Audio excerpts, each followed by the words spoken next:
Bismillahirrahmanirrahim. Assalamu alaikum dear students. Welcome to the Chase Academy and welcome to English grade 9 video lecture series. Today students, we are going to study a student's learning outcome of reading competency.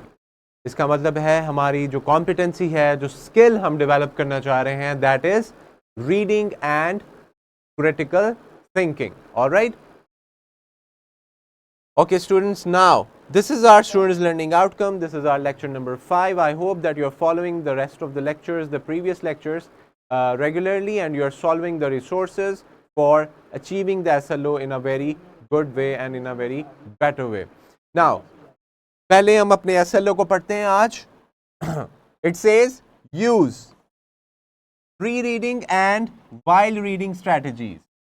Yes, these are the two very important reading strategies, यानी ये हमें reading करने में, comprehend करने में किसी भी text को बहुत ज़्यादा हेल्पफुल है. Pre reading and while reading strategies. And why are we using it? To analyze and explore different layers of meaning within text including biases and opinions. जी स्टूडेंट्स, जब भी हम कोई टेक्स्ट पढ़ते हैं तो हम जब रीड करते हैं, ठीक है, तो हम उसके लिए डिफरेंट स्ट्रैटेजीज यूज़ करते हैं. आपने अपनी बुक्स में देखा होगा, जैसे ही आप लेसन को पढ़ रहे होते हैं, you are given a while reading prompt और a question at the side of the book, at the side of the page. Yes, Iman Zahra has raised her hand. Yes, do you have a question? Please unmute yourself. Alright. तो students, जब भी हम reading करते हैं, कोई भी हम story, fiction, non fiction, कोई भी टेक्स्ट या अपनी किताब से लेसन या एग्ज़ाम में जो पैसेज आता है, हमने जब उसको पढ़ना है तो उसे सिर्फ रीड आउट नहीं करना बल्कि कॉम्प्रीहेंड करना है. इट मीन्स अंडरस्टैंड करना है ताकि हम उसे रिस्पॉन्ड कर सकें in terms of answering the question. Alright. So when we are reading for any purpose, हम वाइल रीडिंग और प्री रीडिंग स्ट्रैटेजीज को यूज करते हैं. और हमने आज के लेक्चर में देखना है that what is bias and what is opinion. How can we identify when we are reading something that this is based on a bias और this is just an opinion, not a fact. ठीक है, वो statement fact है या opinion है, हम उसे कैसे डिफरेंशिएट करेंगे.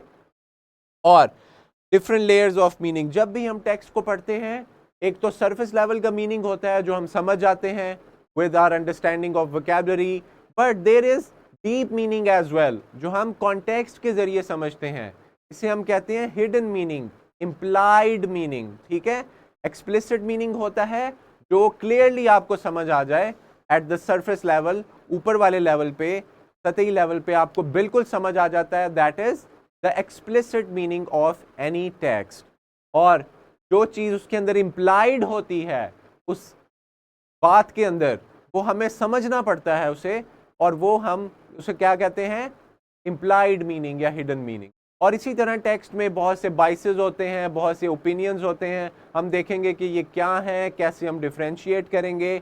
और हमें पढ़ते वक्त while reading and pre reading strategy, यानी वो क्वेश्चंस जो आप अपनी 9th की बुक में देख सकते हैं, कैन टैब की, वहाँ पे आपको पहले एक प्री रीडिंग क्वेश्चन दिया जाता है ताकि आप सोच के पढ़ें और सही चीज़ तलाश करें. और एक वाइल रीडिंग क्वेश्चन है ताकि आप पढ़ते हुए कुछ क्वेश्चन को तलाश करें, उसके आंसर को तलाश करें ताकि रीडिंग को इंटरेस्टिंग बनाया जाए और ज़्यादा फ्रूटफुल बनाया जाए. ठीक है बच्चों, आप लोगों को समझ आ गई है?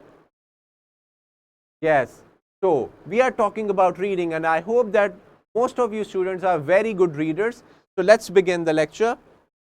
Now students, this is the vertical linkage of this SLO with the previous grade. Now I would like to ask you students that imagine there is a scenario.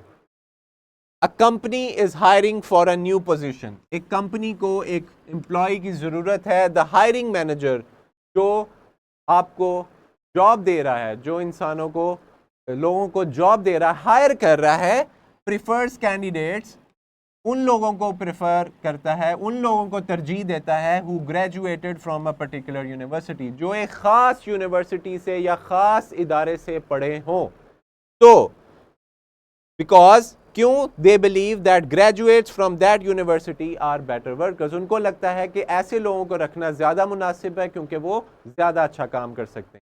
तो स्टूडेंट्स, मैं आपसे पूछता हूं, can you spot a bias और favouritism in the text? आपको लगता है कि उसके अंदर एक फेवरेटिज्म है? क्या इस हायरिंग मैनेजर के अंदर एक फेवरेटिज्म है? जी students, yes, Kingway group of schools, unmute कीजिएगा इन्हें। जी बेटा बताएं, यस सर। क्या फेवरेटिज्म है? जी बताएं, क्या फेवरेटिज्म आपने देखी? खास यूनिवर्सिटी को लेकर। जी, उसने कहा है कि एक इदारे से या एक बंदा यहां से पढ़ा हो तो मैं उसी को सिलेक्ट करूंगा। तो ऑब्वियसली ये क्या है? फेवरेटिज्म। हमें पता चल गया this is bias, this is favouritism. और इसके बरक्स ओपिनियन क्या है आपका? आपका ओपिनियन है जो आप पसंद करते हैं और वो दूसरे से मुख्तलिफ हो सकता है। हर इंडिविजुअल का, every individual is entitled to their own opinions. हर इंसान का एक ओपिनियन होता है, एक राय होती है। जैसे मुझे सूट पसंद है, एक इंसान कहता है कि मुझे सूट नहीं पसंद। या I like eating vegetables, a person says I don't like vegetables. These are their opinions, their likeness. ठीक है, तो ये हम फैक्ट नहीं कह सकते, इसे हम प्रूव नहीं कर सकते, because these are opinions. And और हम बायस को कैसे आइडेंटिफाई करेंगे? हम देखेंगे कि कौन जो है वो किसी ग्रुप के हवाले से, रेस के हवाले से, जेंडर या कलर के हवाले से अगर कोई फेवरेटिज्म रखता है और उसके मुताबिक कोई बात करता है या डिसीजन लेता है तो वो क्या है? बायसनेस। ठीक है, और बायस और ओपिनियन में क्या फ़र्क हमने देखा? बायस आपकी अपनी चॉइस है, ठीक है, जैसे कि रफाकत। अब ये एक बच्चा है, ये कहता है कि मुझे, ठीक है, फलां सब्जेक्ट जो है इंग्लिश ज़्यादा पसंद है मैथमेटिक्स से। That is his opinion. ठीक है, लेकिन अगर एक इंसान कहता है कि जैसे वो एक न्यूज़ कास्टर न्यूज़ दे रहा है और आपने देखा कि अगर वो ब्लैक्स के बारे में या किसी रेस या जेंडर के बारे में बायस्ड है, यानी उसको पसंद नहीं है, फेवरेटिज्म रखता है, तो हमने क्या किया? हमने स्पॉट किया दैट दिस इज बायसनेस। वो एक तरफा हो रहा है, एक साइड ले रहा है, वो अपनी पसंदीदा चीज़ फेवरेटिज्म एक ऐसे मामले में शो कर रहा है जहां पे शो नहीं करनी चाहिए। तो जब हम रीडिंग करते हैं इसी तरह हम फेवरेटिज्म या बायसनेस को और ओपिनियंस को स्पॉट कर सकते हैं। ठीक है, तो here we can clearly see that this is a case of favoritism, this is a case of biasness. All right, biases and opinions, this is what we are going to see. Bias का क्या मतलब है? Bias means showing favoritism or prejudice. इसका मतलब है बगैर जाने, prejudice means बगैर जाने, बगैर तहकीक किए, बगैर समझे एक राय कायम कर लेना, एक जजमेंट देना, एक सोच बना लेना, उसे हम क्या कहते हैं? prejudice. ठीक है, prejudice. All right. It happens when information is presented in a way that is not fair. जब एक unfair judgment, decision या information पास हो रही है एक साइड की, ठीक है, तो हम इसे क्या कहेंगे? This is not showing the proper side, the two sides. This is not showing the two sides of the coin. We can say that this is biasness. अभी तक किसी स्टूडेंट का कोई क्वेश्चन है? शुमाइला, शुमाइला या शुमाइका क्या है? यस जी, please raised her hand. Please unmute yourself if you have a question. Alright, Ahmad Hasan ने भी हैंड रेज किया है। जी जी, अनम्यूट कीजिएगा अपने आप को और अपना क्वेश्चन करें।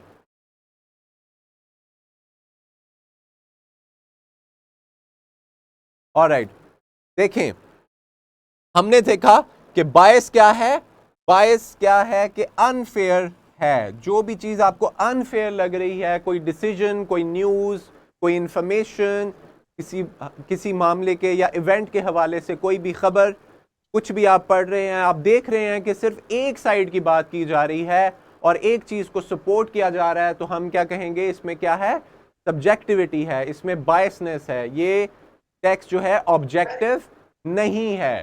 ठीक है, टेक्स्ट ऑब्जेक्टिव होता है जब उसके अंदर राइटर अपना ओपिनियन और बायसनेस नहीं देता। टेक्स्ट सब्जेक्टिव होता है जब उसके अंदर राइटर की पर्सनल राय, उसकी थिंकिंग, उसका प्रेजुडिस और बायस शामिल हो जाता है। तो हमने आइडेंटिफाई करना है कि एक टेक्स्ट, पैसेज या पैराग्राफ को बायसनेस में है या अनबायस्ड है। हम स्पॉट करेंगे कि उसमें ओपिनियंस कितने हैं और फैक्ट्स कितने हैं।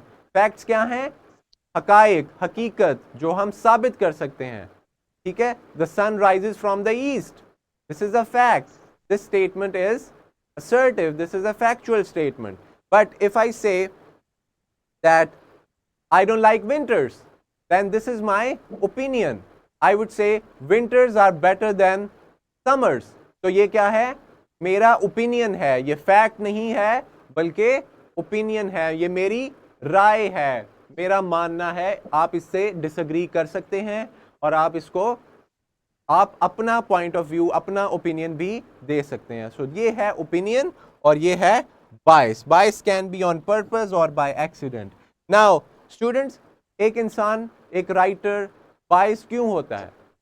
या तो वो जानबूझ के होता है, बाय चॉइस, या एक्सीडेंटली। अगर उसके पास पूरी इंफॉर्मेशन ना पहुंचे तो तब भी बायसनेस हो सकती है, और अगर उसके पास, या वो जानबूझकर एक चीज, एक साइड को प्रेजेंट कर रहा है। ठीक है जी, जिन स्टूडेंट्स का क्वेश्चन नहीं है वो अपने माइक्स जो हैं वो म्यूट रखिएगा। Only if you have a question then you can raise your hands and then unmute yourself. जी, Kingway group of schools. Sir ये बियास पॉजिटिव सेंस में या Bias. Negative sense?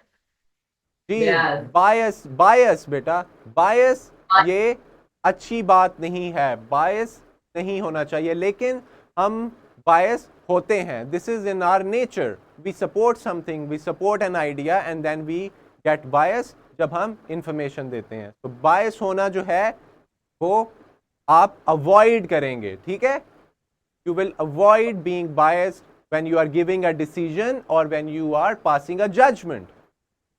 ठीक है, Okay, thanks. this is bias. Next,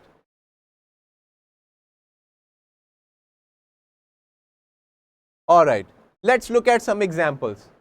अब आप लोगों को examples नजर आ रही हैं, इसे गौर से मेरे साथ पढ़िएगा और समझें। Believing that everyone who supports a different sports team is not as good a friend as someone who supports your favorite team. For example, आपका दोस्त है या आपकी दोस्त है जो एक स्पोर्ट्स टीम को पसंद करती है या करता है, और आप उसको कहें कि नहीं, मेरी पसंदीदा जो स्पोर्ट्स टीम है उसको पसंद करोगे तो मेरे फ्रेंड हो, वरना नहीं हो। तो क्या ये बायस है या नहीं? जी, Ahmad Hasan. Yes, clearly this is a biased statement.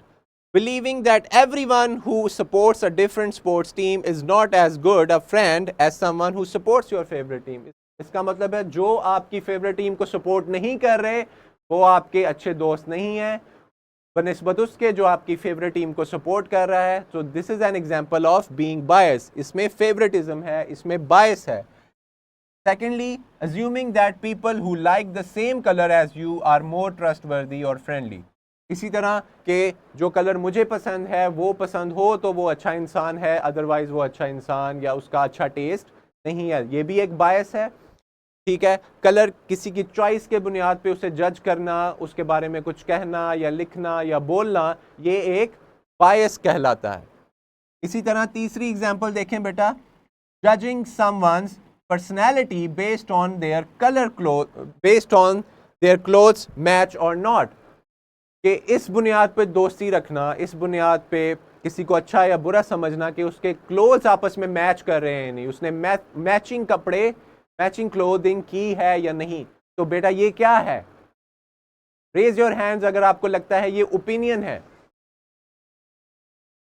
This is बायस, ठीक है? रेज योर हैंड्स अगर आपको लगता है ये बायस की एग्जाम्पल है।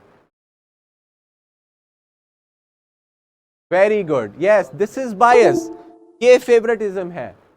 तो हम आगे मूव करते हैं। नाउ स्टूडेंट्स, हम कैसे रिकॉग्नाइज करेंगे एक टेक्स्ट में बायसनेस कहां पर है? सबसे पहले हम पूरे टेक्स्ट को पढ़ेंगे, उसका कॉन्टेक्स्ट समझेंगे और हम देखेंगे कि क्या राइटर एक तरफ की पिक्चर को बता रहा है या दोनों तरफ की। अगर राइटर फेवरेटिज्म शो कर रहा है, अगर राइटर यानी वो लिखने वाला जिसने वो टेक्स्ट या लेसन लिखा है, अगर उसने फेवरेटिज्म शो की है किसी रेस के या जेंडर के हवाले से या कलर के हवाले से या एज के हवाले से या इस तरह की चीज़ों के हवाले से या कंट्रीज़ के हवाले से, अगर वो दूसरी कंट्री को लेट डाउन कर रहा है और अपने आप को बढ़ा रहा है, तो दिस इज बायसनेस, ठीक है? Students should understand that we bring our own prejudice and biases to every decision we make. Yes students, अगर आप डेली लाइफ में देखें, ऑब्जर्व करें, तो आप देखेंगे कि आपके अंदर भी कुछ ना कुछ बाइसेस हैं, फेवरेटिज्म है। ऐसा है कि नहीं?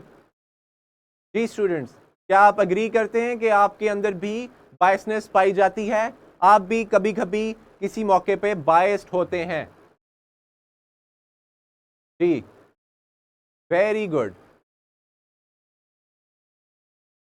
Yes, most of the students are saying yes. अगर आप सोचें एज एन असाइनमेंट कि आप बायस्ड हैं, तो आपको पता चलेगा that in so many things you are being biased. हमने उन बायसेस को रिकॉग्नाइज करना है, ये हमारा टास्क है, ये हमारी जो है ना वर्कशीट के अंदर भी ये है और हमारी स्किल शीट में भी इसी तरफ जिक्र है।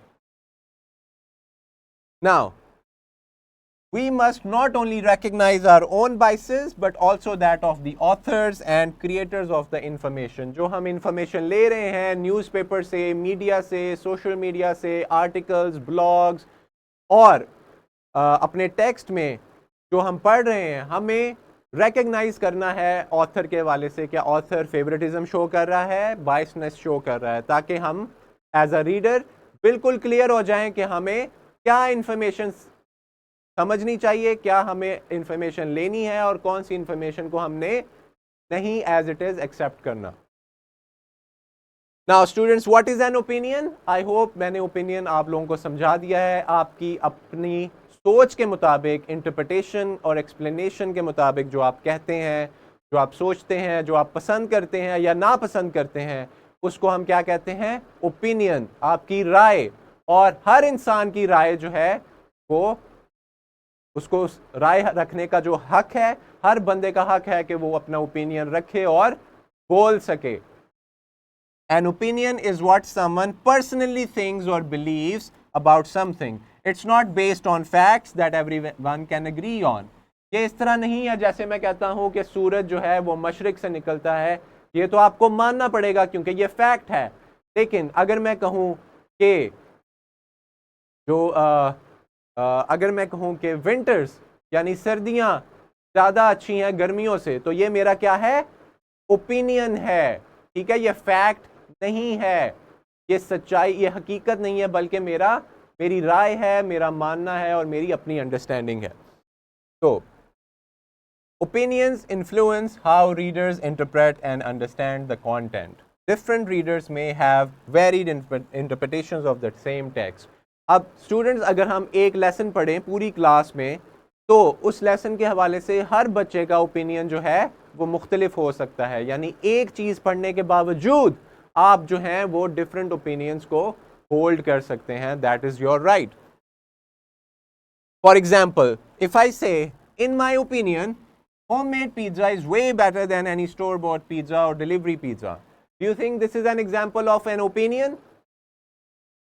Yes, if I say homemade pizza is better than the store-bought pizza, then this is an opinion. All right. अब मैं इसके बारे में पूछूंगा और आपने हैंड रेज करके मुझे बताना है कि आप बारे में क्या सोचते हैं? The beach is the best vacation destination. Nothing beats the sound of waves and of the sand. The beach is the best vacation destination. Nothing beats the sound of waves and the feel of the sand. How do you think this is an opinion? Yes, there's a student, Ramsha Chaudhary. इन्हें unmute कीजिएगा. या कोई student जो है वो बताना चाहता है, वो अपना हाथ उठाए, हैंड रेज करें ताकि आपकी आवाज आ सके, आप अपने आप को अनम्यूट.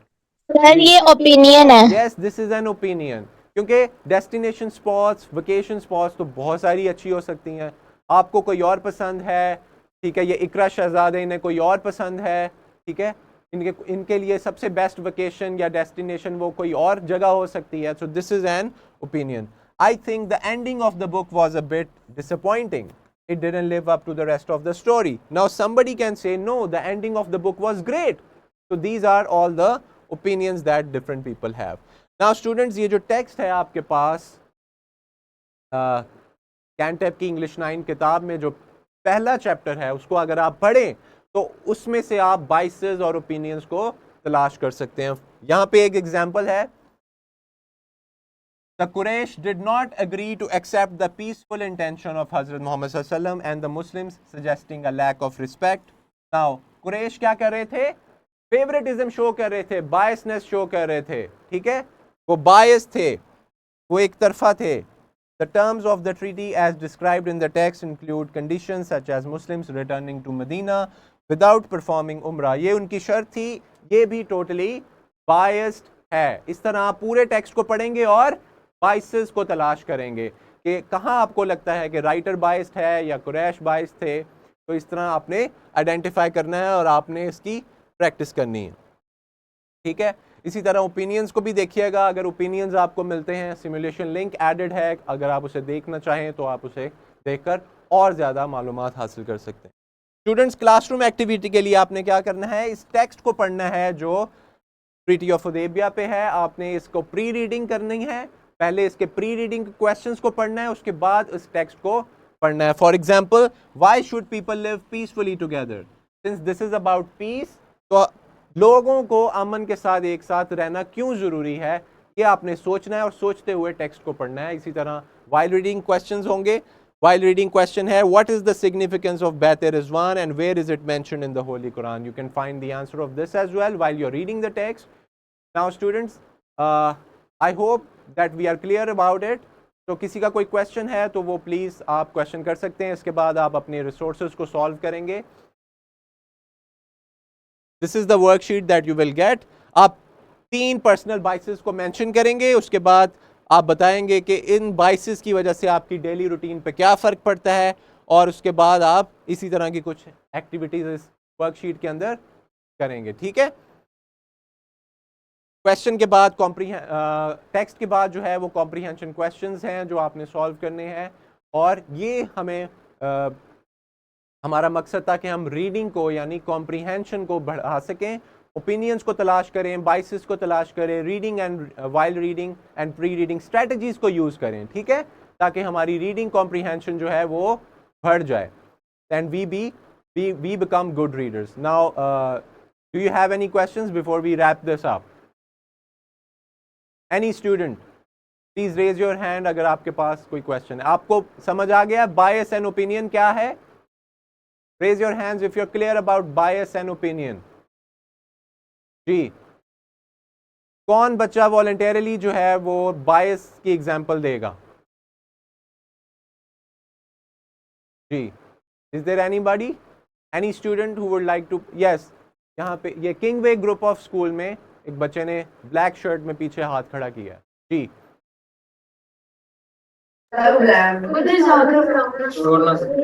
जी, सर हम पूरी दुनिया के मुसलमानों को फेवरेटिज्म करते हैं. या जी, हमारा alright, that's a good example. Now इसी तरह आपने बायसेस तलाश करने हैं. जैसे आप मीडिया में देखते हैं, जैसे आप अभी करंटली सिचुएशन देखें जो दुनिया में हो रहा है, जो वॉर्स चल रही हैं, उसमें देखें मीडिया किस तरह बायसनेस और बायसनेस का इजहार कर रहा है और इंफॉर्मेशन बना के उसे प्रेजेंट कर रहा है. और इसी तरह रीडिंग में जब आप अखबार पढ़ते हैं क्योंकि आप एक अच्छे रीडर्स हैं, आप न्यूज़पेपर पढ़ेंगे, आर्टिकल्स पढ़ेंगे, इस तरह की चीज़ें पढ़ेंगे और आइडेंटिफाई कर पाएंगे very clearly. Thank you so much. अब it's time to solve your worksheets now. Take your time and take care of yourselves and Allah Hafiz.